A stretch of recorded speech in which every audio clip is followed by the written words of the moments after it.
When did your hard-won idea become someone else's million-dollar lie? I literally just watched a woman half my age fake a miscarriage right in front of me at the biggest industry conference of the year. After she used a story I told her over cheap gas station coffee 3 months ago to launch her million-dollar startup. I'm currently sitting in the lobby bathroom stall, shaking so bad my iPhone 14 is rattling against the door, and I'm honestly wondering if the last 34 years of my life, which were already a dumpster fire, were just some kind of cosmic joke. I need to vent this out right now before I go full carry at this place. Grab a Talenti gelato because this is going to take a minute, and pass me Shirley Zhang, 34F, who is a foster care survivor and thought she could finally bootstrap her way out of poverty with just one good idea, was such a massive idiot. Okay, deep breaths. Where do I even start? The setup, I guess. I work in supply chain optimization, specifically for niche logistics solutions in the biotech sector. Super exciting, I know. I spent literally the last 3 years of my life, including nights and weekends, developing this proprietary algorithm. I called it the Compass that could significantly reduce the cold storage failure rate for experimental vaccines in transit. We're talking millions of dollars saved, and more importantly, actual lives saved. This was my ticket. This wasn't just some side project. This was my actual livelihood. I poured every dime I had into it. I rent for apartment 3B is $1,247 a month, and I was making it work by eating microwave leftovers and ignoring my growing mountain of credit card debt. My goal was to launch the Compass as its own consultancy by the end of the year. The Global Logistics Summit is the Super Bowl of our industry, held every March in Chicago. I used almost all my remaining PTO hours. I had 43 left just to attend and network. I blew $600 on the cheapest conference ticket I could find and booked a shared Airbnb near the venue with 3 strangers. I packed my single decent suit, which still smelled faintly of dry cleaning chemicals and self-doubt. My first major mistake was running into Eugene Kelly, 83M. Eugene is an industry legend, the kind of guy whose autobiography is mandatory reading in business school, but he's also a renowned SIL drama queen. I met him Tuesday at 11:47 a.m., right after a panel on future-proofing the global supply chain. I was trying to network by the Starbucks station, nursing a lukewarm Americano I paid $5.25 for, when he sidled up to me, looking like he was wearing an entire expensive leather couch. He zeroed in on me immediately. I was trying to look professional, but my nerves were so shot my hands were shaking. I was wearing my beat-up Apple Watch, hoping it made me look tech-savvy, even though the battery health is down to 78%. Eugene was instantly dismissive, but in a charming, old-money way. He kept talking about how the youth these days just don't understand the fundamentals. I tried to pivot the conversation to my idea, the Compass. Mr. Kelly, I said, trying to sound confident and not like a foster care kid who learned business strategy from watching Shark Tank, I've developed a system that uses AI predictive modeling to anticipate temperature fluctuations and reroute high-value biotic shipments before the temperature breaches. It tackles the last-mile problem in a way that actually scales. He just laughed, a dry, rattling sound. AI, young lady? Everything is AI now. What makes your little system different? Details, please, exact details. I hesitated. This was my baby. This was the core IP. But Eugene was Eugene. I figured if I could impress him, I'd have a massive leg up. I mean, he practically owned the room. I spent 20 minutes walking him through the core components, the specific metrics I used, and the exact way I integrated legacy tracking hardware with contemporary cloud diagnostics. I told him how I specifically targeted the $8.15 million loss bracket that existing systems ignored.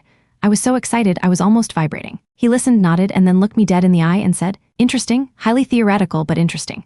You're going to need a lot of capital, Miss Zhang, and perhaps someone with a bit more presence." I wanted to punch him, but I just smiled and nodded, internally screaming about his audacity. That's when Beverly Thompson, 21F, entered the picture. Beverly was standing nearby, and she was, and I hate to say this, absolutely magnetic. She was wearing this tailored emerald green jumpsuit, not a suit, a jumpsuit, and she had a stack of business cards that looked professionally embossed, not printed on my cheap office inkjet. She looked like she belonged on the cover of Forbes 30 Under 30. Beverly swooped in right as Eugene was dismissing me. "Mr. Kelly," she said, her voice smooth and confident. "That sounds like a direct challenge. I'm Beverly Thompson, and I actually think Shirley's approach is genius." I was stunned. Beverly turned to me, giving me this brilliant, charismatic smile. "Shirley, I just overheard you. The predictive modeling on temperature breaches? That's incredible. Can we talk about this over coffee? I'm truly impressed." Eugene just huffed, checking his Rolex. "Well, if the young people are going to talk about their apps and their clouds, I'm going to find a decent scotch." He walked off, literally without another word. Beverly and I ended up spending the entire afternoon together. We skipped the next panel, which was probably about optimizing cardboard box sizes anyway, and grabbed coffee at a cheap gas station convenience store across the street. It was the only place with seating. I got a $3.50 coffee and a questionable donut. Beverly was asking all the right questions. She claimed to be a new entrepreneur just out of college, looking for disruptive ideas and mentorship. She told me her family was loaded. She referenced her dad's stupid yacht casually, but she wanted to make her own way. She was so open and friendly. I thought I'd finally found a peer, maybe even a partner. "Honestly," I told her, sipping the burnt gas station coffee, "I've faced so much resistance. I've sent out 50 pitch decks. Everyone says it's too risky or I don't have the right background. Like, yeah, I grew up in the system, I didn't go to an Ivy League, but does that mean my algorithm is garbage? The math is mathing. She listened intently. I was feeling so comfortable. I ended up telling her everything, not just the algorithm, but the story behind it. I told her about my life in foster care and how my little sister, Maria, was hospitalized with a rare condition and they needed specialized, temperature-sensitive medication flown in from Europe. The shipment was delayed, the cooling failed, and the medication was ruined. Maria was fine eventually, but the terror of that moment, the complete failure of the logistics chain in a literal life-or-death situation, that was the catalyst for the Compass. That moment when I was 16, realizing the cold chain wasn't just about money, but about humanity. That's the hook, Shirley, Beverly said, her eyes wide. The humanity, this isn't just about metrics. This is about Maria. This is about being a survivor and turning that pain into a solution. That's the story the VCs want to hear. I felt this massive surge of relief and connection. She got it. She genuinely got it. Exchanged numbers, and she promised to set up a meeting with some of her family's connections in the VC world. I went back to my shared Airbnb that night feeling like maybe, just maybe, I hadn't wasted the last 3 years of my life. I even ordered a celebratory Ben and Jerry's pint for $8.99 from Uber Eats. Fast forward 3 months. Beverly and I talked a few times, but the VC meetings never materialized. It was always too busy or something came up. I was getting the feeling I was being strung along, but I was so close to launching I didn't obsess over it. I was busy trying to figure out how to pay my $347 electric bill and hoping my beat-up 2018 Honda Civic didn't spontaneously combust. Then, 2 weeks ago, I got an invitation to the main conference dinner, the really exclusive high roller event. It was a massive surprise. I assumed one of my old pitches finally landed, or maybe Eugene pulled a string. The invitation came via email Tuesday at 11:47 a.m., ironically the exact moment I met Eugene. I decided to splurge on a new dress $150 from TJ Maxx, but worth it. The dinner was tonight, Friday. I walked into the ballroom at the Palmer House Hilton, feeling like I was wearing a cheap knockoff of Cinderella's dress, but I kept my head high. I immediately noticed a giant banner near the main stage. It read, "Introducing Arctic Fox, Revolutionary Cold Chain Logistics." My stomach dropped. I mean, it literally felt like I was going to throw up the Chipotle I ate for lunch. I saw Eugene Kelly, 83M, standing by the stage, beaming, shaking hands, and right beside him, looking radiant in a custom, glittering gown, was Beverly Thompson, 21F. Beverly was the star of the show. I slowly walked closer, my legs feeling like rubber. I saw the presentation slides scrolling on the massive LED screen behind them. Slide 1, Arctic Fox, Humanity in Transit. Slide 2, our founder story, the last mile failure. Slide 3, introducing the Compass algorithm. The Compass algorithm. She had stolen the name. She had stolen the core technology. Everything I told her over that gas station coffee, she had repackaged and was now presenting as her own, standing next to Eugene Kelly, who was clearly funding or backing her. I felt a rage so intense I saw red, like I was watching an out-of-body experience.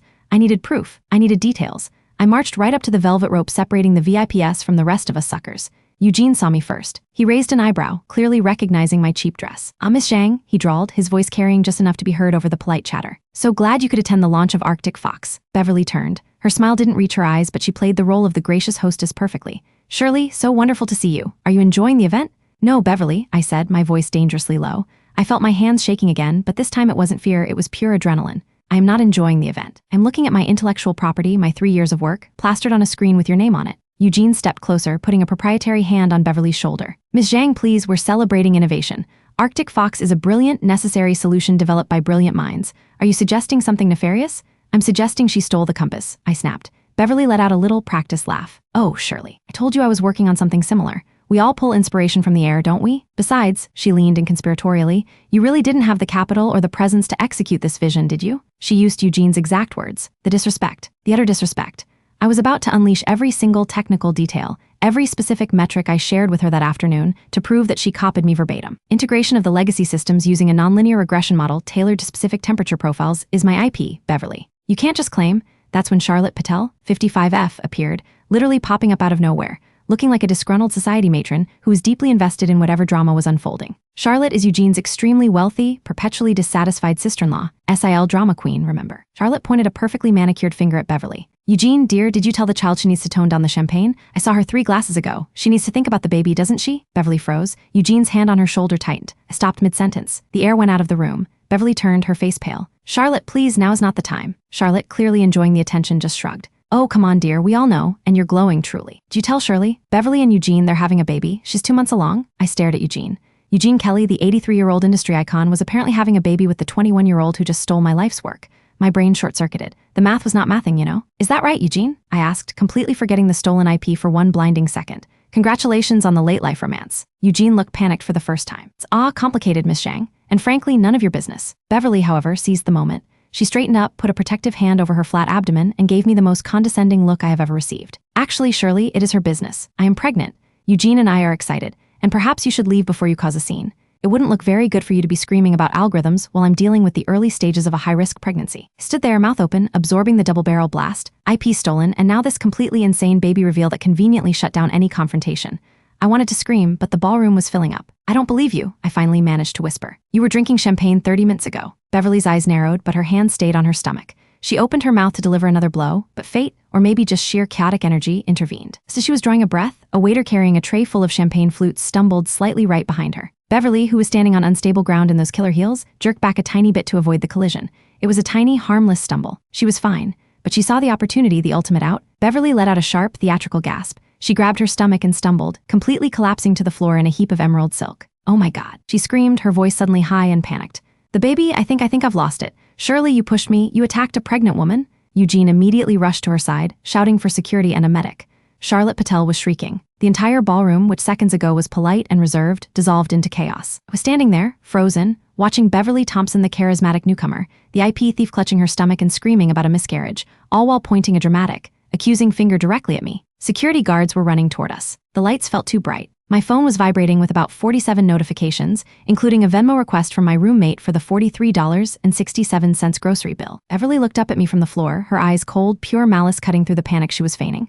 You did this, Shirley, she hissed, loud enough for Eugene and the security guards to hear. You jeopardized my child because you're jealous. I felt my jaw literally drop. The audacity was truly mind-blowing. The head of conference security, a massive man in a cheap black suit, was now standing directly in front of me. Ma'am, we need you to come with us, immediately. I looked down at Beverly, who was still dramatically sobbing on the floor. I looked at Eugene, who looked murderous. My entire life, my business, my reputation, maybe even my freedom was crumbling because this manipulative 21-year-old just faked a pregnancy and a subsequent miscarriage to derail me. I did the only thing I could think of. I bolted. I pushed past the massive security guy and ran straight for the nearest exit, which happened to be the women's restroom. I locked myself in this stall 5 minutes ago. I hear shouting outside. I hear Eugene demanding they find the lunatic woman. My heart is racing so fast I think I might actually be having a medical emergency. I'm shaking. I can't breathe. I was supposed to call them out, but now I'm hiding in a bathroom stall while they call the police. I need to figure out how to expose this lie. I need to prove that A, the compass is mine, and B, Beverly Thompson is not pregnant, and she definitely did not just have a miscarriage. This conference has ring doorbells everywhere, right? And I bet I saw her at the bar earlier. I need to stop panicking and start thinking. But how the hell do I prove someone isn't pregnant? How do I call out a rich, powerful man and his fake miscarrying 21-year-old mistress without landing in jail or being completely blackballed from the industry forever? They're pounding on the door. I hear Eugene's muffled voice outside the bathroom. Shirley Zhang, we know you're in there. You are making things so much worse for yourself. If you don't come out right now, we are pressing charges for assault and battery. I'm checking my iPhone camera roll. I took a quick photo of the screen with my algorithm's name on it, but it's blurry. I need something undeniable. My hands are still shaking. I look down at my chipped nail polish. Foster care survivor, supply chain expert, hiding from security, and an 83-year-old sugar daddy whose mistress just faked a catastrophic medical emergency to silence me. This is my life. I'm literally done, just done. But I am not going down for something I didn't do, and I am definitely not letting Beverly Thompson launch my company. There's an air vent cover loose above the toilet. It's a risk, but it's better than walking out there. I just need 5 more minutes to think. Wait a minute. Charlotte Patel, the sister-in-law, she mentioned the champagne. She was mad about the pregnancy announcement at the wedding. The wedding? Did she say wedding? I need to know why Charlotte announced the pregnancy and why she was so keen to point out the champagne. She looked like she hated Beverly. I'm hearing heavy footsteps and a key turning in the lock. They're coming in. I don't have time. How do I prove Beverly Thompson is a manipulative thief who just staged a massive incident to cover her tracks? I look at my phone. I have only 3% battery left on my iPhone. I need evidence, and I need it fast. Only thing I have is the shaky photo of the slide and my memory of Beverly's face before the stumble. I'm scrambling to think of any other detail she gave me that afternoon that wasn't about my IP. Something mundane, something ordinary. And then I remember something. When we were at the gas station, talking about life and surviving, she ordered a specific drink. She said she was trying to cut back on caffeine because the pills make me jittery. She wasn't talking about prenatal vitamins. She was talking about her prescription ADHD medication, Adderall. She detailed the exact dosage and how caffeine amplified the side effects, even joking that she couldn't afford to be jittery around Eugene's strict doctor. Adderall and pregnancy do not mix. Not at that dosage. The lock just clicked. I looked down at my hand, my pen. I always carry a pen. I grabbed the tiny business card Beverly gave me that day, with her number and the Arctic Fox logo, and I quickly write one word on the back in case I get dragged away. One word that might expose her whole lie. The door is opening. Eugene is there, flanked by 2 security guards. His face is purple with fury. You pathetic little girl, you just cost me millions. And you hurt my pregnant fiancé? I cut in, my voice shaking but loud. You told Charlotte you were having a baby together, not getting married. Which is it, Eugene? Or is this all part of the act? He lunged at me, but the security guards held him back. Shut her up, he roared. Beverly is standing behind them now, looking perfectly fine, except for the strategically placed tear tracks and the calculated fear in her eyes. She's unhinged, Eugene. Just get her out of here before she really hurts someone. I felt a crushing wave of panic, but I held up the pen and the business card, pointing the word I wrote toward Beverly. Did your doctor approve this, Beverly? The high dose of I said, holding her gaze, watching her face pale. Adderall you told me about doesn't sound very baby-safe to me. Her eyes went wide with pure, unadulterated fear. She didn't expect me to remember that mundane detail. Eugene looked confused. Adderall? What are you talking about? Beverly recovered instantly, her voice high and desperate. She's lying. She's making things up. She's crazy. I knew they were going to rush me. I had seconds. I had to use the little charge left on my phone. I quickly snapped a picture of Beverly's completely flat abdomen, a close-up, undeniable picture of her lack of a 2-month baby bump under the pressure of the moment. It was blurry, but it was something. Before the guards could grab me, I dropped the business card with the written word on it and scrambled for the loose vent cover.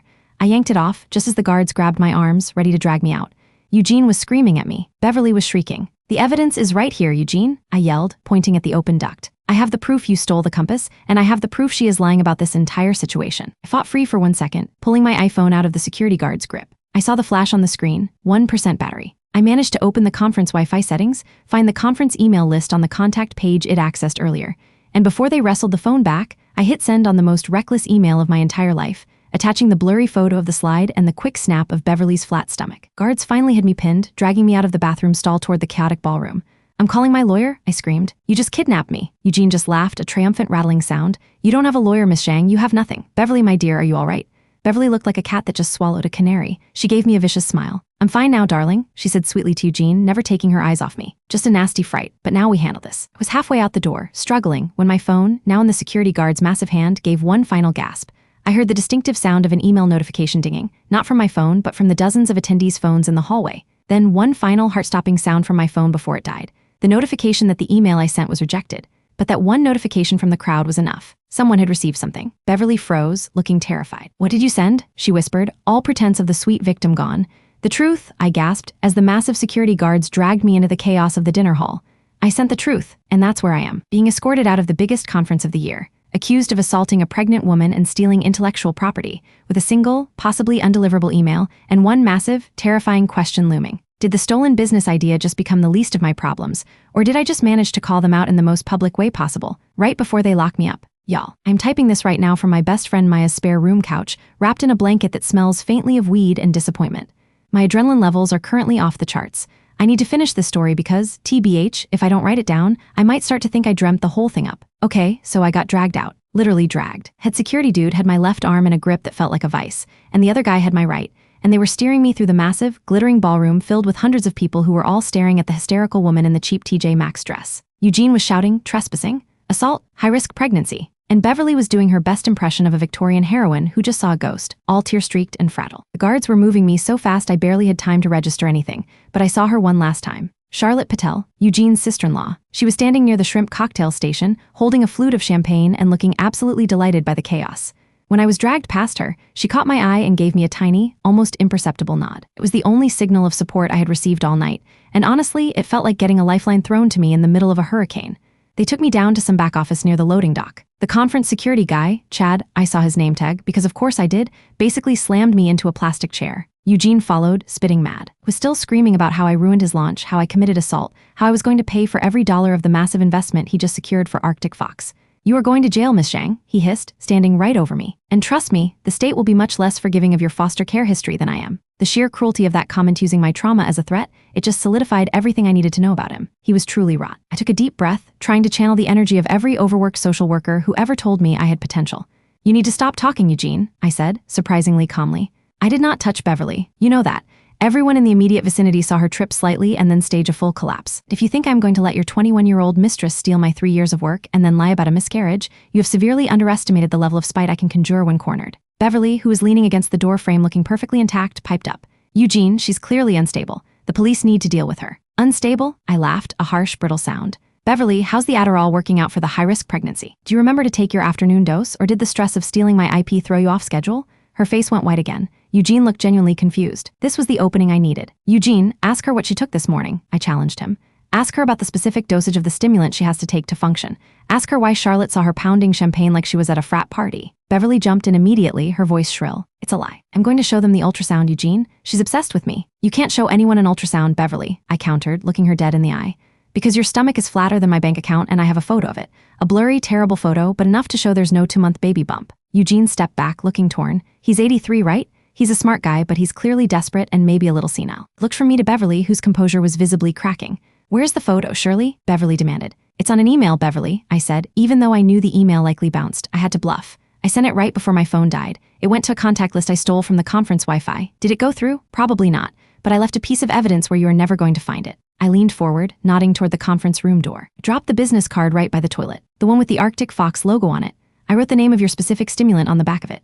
Security finds that card, and if they ask you to take a quick drug test for that Adderall, the whole house of cards collapses, Beverly. Your lie, Eugene's reputation, and Arctic Fox gone. I watched Beverly's eyes dart wildly to the door. She looked genuinely terrified that someone might find that mundane, damning piece of scrap paper. The security guard looked at Eugene. Sir, if she's claiming assault, we need to call the police. But if she's also claiming intellectual property theft and making allegations of a fraudulent medical incident, we need corporate legal counsel immediately. This is way above my pay grade. Eugene knew this was spiraling. A police report involving a celebrity industry icon, a 21-year-old, and a miscarriage would draw massive media attention. Tension he could not afford, especially with the investment launch dinner still going on.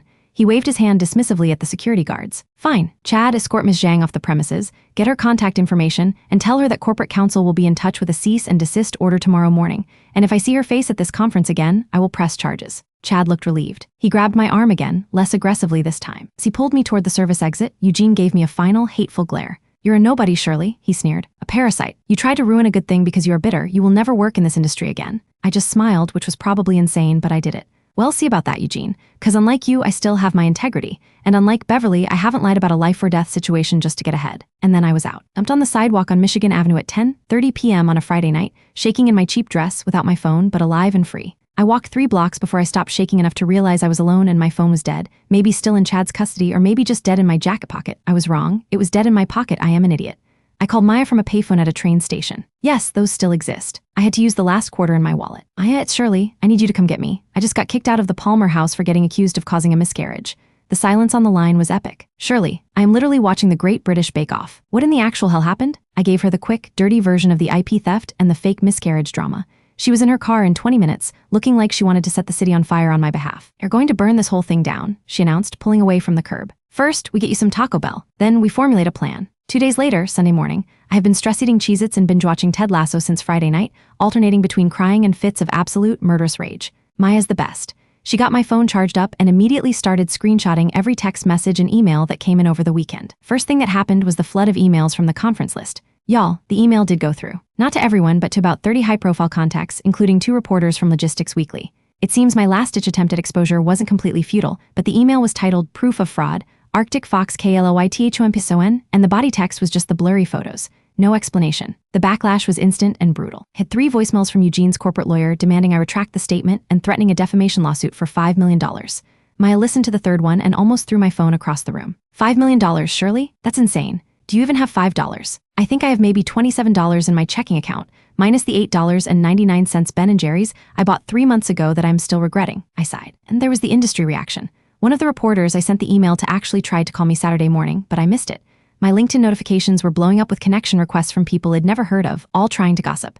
And my actual job at a small consulting firm called me in for an emergency meeting Monday morning. Spoiler, it wasn't good. They put me on administrative leave, citing the unprofessional incident at the summit. I knew that was coming, but it still hurt. My only income gone because Beverly threw herself on the floor. I needed to move fast before Eugene and Beverly could completely control the narrative. We need a lawyer, Maya, and we need Charlotte Patel. Charlotte Patel, the SIL drama queen who was drinking champagne at the shrimp station? Yes, she hated Beverly. She announced the pregnancy at the worst moment. She was clearly signaling that this whole thing was a performance. The problem. I didn't have Charlotte's contact info, but Eugene Kelly is a legend. Google is my friend. I found a random article about Eugene's family foundation, and under the board members list, there she was, Charlotte Patel, treasurer, and a publicly listed nonprofit office number. I drafted a text message, agonizing over the wording. I settled on something short and pointed, based on my gut instinct about her hatred for Beverly. Charlotte Patel, Founders Foundation office from, Shirley Zhang, the woman at the Palmer House subject, Beverly's Adderall, the Compass algorithm. I need your help. I have proof she stole my life's work and lied about the pregnancy. Eugene is covering for her. I need a witness. Can we meet? I can prove she didn't have a miscarriage. I waited an hour. Nothing. I figured I was dead in the water. She was probably loyal to the family name, even if she hated the drama. Then my phone buzzed. Text message from an unknown number. CP, I hate that gold-digging witch more than I hate airport security. Her miscarriage ruined my $10,000 gown. I will meet you. Monday 10 a.m., the Drake Hotel tea room. Don't be late. and wear something that doesn't scream I'm about to be arrested. Holy crap. Charlotte Patel was on my side. Monday, the Drake Hotel tea room, I put on my single decent suit again, the one that still smelled like dry cleaning chemicals, and met Charlotte at the Drake. The tea room was ridiculously fancy. I ordered a glass of iced water, feeling like a massive fraud sitting across from Charlotte Patel, who was wearing more diamonds than my annual salary. Charlotte was sipping Earl Grey and looked severely annoyed, but also amused. So, Miss Zhang, she began, her voice perfectly modulated. I believe you owe me an explanation for the chaos you caused at my niece's engagement dinner. Engagement dinner? I blinked. Eugene said it was a conference launch dinner. Oh, it was both, Charlotte sniffed. They were using the Arctic Fox launch as a cover for their absurd, secret engagement announcement. A private little dinner party was to follow the main event, but Beverly's little performance ruined everything. My niece's seating chart was chaos. I heard you announce the pregnancy, I reminded her. You said we all know and that Beverly was glowing. Charlotte smiled, a cold, sharp expression. That, dear Shirley, was strategic. I knew she wasn't pregnant. She has been secretly working with Eugene for 6 months, and I knew she was trying to trap him, or at least solidify her place by lying about this. I announced it to force her hand.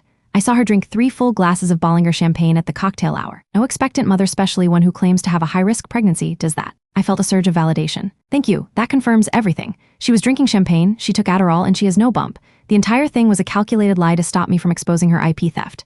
The IP theft I believe entirely, Charlotte said, leaning in. Eugene, bless his senile little heart, is easily distracted by pretty things. He hired Beverly as a consultant 6 months ago. She spent all her time asking weirdly specific questions about legacy systems and logistics failures, things Eugene couldn't explain if his life depended on it. Then, 3 months ago, she vanished, only to reappear with Arctic Fox and Eugene's ring on her finger. It stank of opportunism. Now, about the Adderall. Explain the gas station coffee conversation, the specific detail about how the dosage and caffeine made her jittery, and how she joked about needing to hide it from Eugene's strict, old-school doctor. She gave you her medical history over cheap coffee? Charlotte raised a perfectly sculpted eyebrow. The girl is an idiot, but a very polished idiot. This changes things. Adderall in pregnancy, especially early stages, is a massive problem. If we expose the lie, the engagement is off and Eugene will look like a fool, but an innocent fool who is duped by a manipulative gold digger. That is the only outcome Eugene will accept. But what about the compass? I asked. They launched with my algorithm, my proprietary system. You need concrete proof, Shirley, Charlotte warned. Blurry photo of a presentation slide won't hold up in court, and your $27 bank account won't cover the lawyer fees to fight Eugene's corporate legal team. I felt the familiar dread creep in. I went to a lawyer consultation yesterday. It costs $300 just to be told that proving IP theft is complicated and expensive, and because I shared the details with Beverly and Eugene without an NDA, I might be screwed. Exactly, Charlotte confirmed. You need a lever, something that destroys Beverly's credibility so thoroughly that the IP theft charge becomes secondary, and Eugene is forced to cut her loose and quietly pay you off to avoid a massive scandal. The fake miscarriage is the lever, I realized. The fake miscarriage is the bomb, Charlotte corrected. But we need to ensure the shrapnel only hits Beverly, not Eugene, and certainly not the family reputation. I want that girl out of my life, and I want Eugene to learn a valuable lesson about dating women who are younger than his favorite scotch. Charlotte pulled out her phone and showed me a screenshot. It was the original announcement for the Arctic Fox launch, complete with the list of the core team members, Beverly, Eugene, and a third person, Dr. Amir Sharma, Chief Technical Officer. Sharma is the key, Charlotte said. He's the one who had to implement your algorithm. He's the one who knows exactly where the code came from. He's also 65, divorced, and needs this job badly. He won't talk to you directly, but I know him. He hates Beverly's guts because she treats him like an intern. Charlotte then did something truly shocking. She handed me a card. It was the business card of a highly respected investigative reporter at the Chicago Tribune known for corporate exposes. You are going to give this reporter the full story, she instructed me. IP theft, the origin story involving your sister Maria. That was brilliant, by the way. Use that. The fake pregnancy, the Adderall, the whole dramatic miscarriage performance. You tell him that Dr. Sharma has the technical proof and that I, Charlotte Patel, will confirm the champagne and the fraudulent nature of the engagement. Use my name. It gives you immediate credibility, but you need to do this today before Eugene files those ridiculous lawsuits. I stared at the card. This was it. Full nuclear option. Call them out in the most public way possible. What if Eugene finds out you helped me? I asked. Charlotte gave a dramatic eye roll. Dear, Eugene thinks I'm a harmless old bore who only cares about garden parties. He won't suspect a thing until the article hits the front page. And by then, it will be too late. Now go, and send me the link when it runs. Fast forward to Friday morning, 1 week after the summit. I spent Monday and Tuesday huddled in Maya's apartment, giving the Tribune reporter, Greg, everything I had. The blurry photo of the slide, the specific technical details of the compass, the timeline of my meetings with Beverly, and every detail of the dramatic miscarriage scene. Greg was great. He immediately recognized the goldmine. He confirmed Charlotte's identity, which seemed to seal the deal on the credibility front. Spent Wednesday trying to get a comment from Dr. Sharma. Dr. Sharma didn't talk directly, but Greg's sources confirmed that Arctic Fox's proprietary technology was indeed based on a recently acquired, non-patented system marketed as the Compass. The acquisition, suspiciously, had no named seller. On Thursday, Eugene's lawyer finally sent the official cease and desist letter. It was 47 pages long and demanded I stop defaming Eugene and Beverly immediately. Mentioned the $5 million figure and detailed my assault on a pregnant woman, citing 2 security guards and Charlotte Patel as witnesses to the hysteria. Wait, Charlotte Patel? Witness against me? The woman who just helped me? I immediately texted Charlotte. Me just got the You're listed as a witness against me. What the hell? CP, chill, Shirley. I'm a witness to the chaos, not the assault. I testified that you were highly agitated and shouting technical jargon. Technically true. I did not confirm the pregnancy or the assault. It keeps my hands clean until the story breaks. Now stop texting me. I have a polo match this afternoon. NGL, I felt a flicker of doubt. Did she play me? Did I just hand Eugene's family foundation a weapon to use against me? I didn't have time to worry. The reporter called me Thursday night and said the story was cleared and going to print overnight. I couldn't sleep. I just stared at the ceiling in Maya's spare room, wondering if I was about to become famous for being a thief or famous for being a crazy victim who ruined her career. Friday morning, 6:00 a.m. I woke up to Maya shaking my shoulder, her eyes wide. She was holding a physical copy of the Chicago Tribune. She had gone out specifically to buy it. Headline was massive: Arctic fraud. Logistics icon Eugene Kelly caught in alleged IP theft scandal involving fake pregnancy and drug allegations. I grabbed the paper. The article was brutal. It laid out the whole thing: the compass, the $8.15 million loss bracket, the story of my sister Maria, the detailed technical aspects Id shared with Beverly, the fact that Arctic Fox's technology was identical, and then the chaos at the dinner. Quoted industry insider Charlotte Patel, confirming that Beverly was drinking champagne moments before her highly suspicious collapse. It mentioned the unconfirmed reports of Adderall use. It also included a detailed quote from Greg about the absurdity of a 2-month pregnant woman having a miscarriage after a minor stumble, especially after claiming a high-risk status, suggesting the entire incident was staged to avoid legal confrontation. Didn't name Dr. Sharma, but it referenced technical sources close to Arctic Fox, who confirmed the Compass algorithm was acquired only 3 weeks before the launch under suspicious circumstances. My phone, which had been blissfully silent since the C&D, exploded. I mean, literally exploded. Text messages, calls, LinkedIn requests, emails from every single person who was at that conference. One specific email caught my eye. It was from the 2 reporters at Logistics Weekly. Subject: Arctic Fox follow-up. Shirley, we received your mysterious email last Friday. We now understand the context. We have confirmed the IP theft allegations. We are running a story based on the Tribune article, and we'd like a formal statement from you regarding the Compass. We believe your reputation is about to be completely cleared. I immediately started crying. It wasn't over, but the narrative had officially flipped. I had called them out and it had worked. Later that Friday morning, I got a call from Eugene's private number. Maya answered and put it on speaker. Eugene's voice was shaky, furious, and deeply desperate. Shirley, you malicious little monster, you destroyed everything. Arctic Fox is in crisis. The investors are pulling out. You've ruined 50 years of my legacy. That's what happens when you try to screw over a foster care survivor who just wanted her life's work to matter, Eugene, I said, my voice steady. The Compass was mine. You knew it. Beverly knew it. You tried to cover it up with a ridiculous, deeply offensive lie about a pregnancy and a miscarriage. Beverly is gone, Shirley, he shouted. She cleaned out my apartment safe this morning and vanished. She took my watches, the manipulative harlot. She admitted the whole pregnancy thing was just to secure the engagement and stop you from talking. Did she take your expensive leather couch too? I quipped, feeling a rush of power. I am demanding a retraction of the article, he continued, completely ignoring me. No, Eugene, I will not retract anything. What I want is the Compass back. I want you to officially state that Arctic Fox's core technology was developed by Shirley Zhang, and I want a 7-figure settlement for the damages and the IP theft, or I will use the Tribune story to launch an actual federal lawsuit against you and your foundation. Silence. Long, heavy silence. You really think you can strong-arm me, little girl? He finally rasped. Yes, Eugene, I said, cold as ice. Because I'm not a little girl anymore. I'm a supply chain expert who knows exactly where all your weakest links are. Charlotte told me you have 3 major compliance investigations pending. This scandal is going to trigger massive due diligence. You can lose everything, or you can cut Beverly loose, blame her, pay me off, and walk away with your foundation relatively intact. Your choice. He hung up on me. It was glorious. Weeks later, I'm back at my apartment. 3B, I'm still on administrative leave, but my previous company is now talking about bringing me back on a special consultancy role because the Compass is officially trending and they want a piece of it. The fallout has been messy, expensive, and stressful, but ultimately worth it. Beverly Thompson. She's completely gone. She apparently fled to some island her dad owns, taking Eugene's watches and a lot of proprietary corporate documents. Eugene is pursuing criminal charges against her for theft, which is beautiful poetic justice. Arctic Fox is currently being investigated, and the core technology has been paused. Eugene Kelly, he is ruined but not financially wiped out. He blamed everything on Beverly, claiming he was a gullible, elderly victim. The narrative is messy, but the majority of the press is focusing on Beverly's extreme manipulation. Eugene's lawyers reached out to Maya, who is now acting as my extremely aggressive, unpaid assistant, and we are in negotiations. The Compass, my proprietary algorithm, is back in my hands. The 7-figure settlement is not finalized, but it looks like I will receive enough capital to launch my consultancy and hire an actual lawyer. The moment I get that first transfer, I am buying a laptop that doesn't constantly threaten to die and ordering a massive celebratory feast. Charlotte Patel, we are weirdly friends now. She called me the day after the story broke and said, "See, Shirley, sometimes you have to make a mess to clean up a mess. That girl will never touch my family fortune again." She sent me an enormous gift basket with $500 worth of gourmet tea and a note saying, "Next time, get an NDA, darling." I actually laughed out loud. Me, Shirley Zhang, I am exhausted. I'm still eating mostly ramen and microwaved leftovers, but I have hope. I still owe $1,247 in rent this month, and the legal fees are already piling up, but I am no longer a foster care survivor who just has one good idea. I am the woman who stood up to an 83-year-old industry legend and his manipulative 21-year-old mistress, and won. I realized something important during all this. Eugene was right about one thing: I didn't have the presence before. I was scared, I was polite, and I was used to minimizing my success because of my background. The moment I stopped caring about being polite and started caring about protecting myself and my work, everything changed. I went full scorched earth, and it worked because the truth was on my side, and frankly, my outrage was earned. I still jump every time my phone rings, and I still flinch when I see a fancy emerald green jumpsuit on the street, but I'm setting boundaries. I hired a real lawyer. Started meditating badly, I mostly just fall asleep. Yesterday, I was walking past a gas station convenience store, and I almost went in to buy that burnt, cheap coffee for old time's sake. But I didn't. I went to a proper coffee shop, spent $6 on a fancy latte, and sat there outlining the new official business plan for the Compass Consultancy. It doesn't need Eugene. It doesn't need Beverly's stolen shine. It just needs me, Shirley Zhang, and the algorithm that works. Road ahead is still long and filled with legal paperwork, but I'm finally moving forward. I'm still a little shaky, TBH, and I haven't even thought about dating yet, LOL, but I'm okay.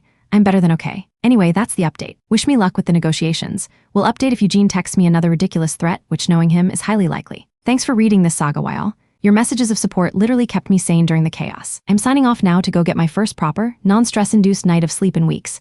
I think I earned it.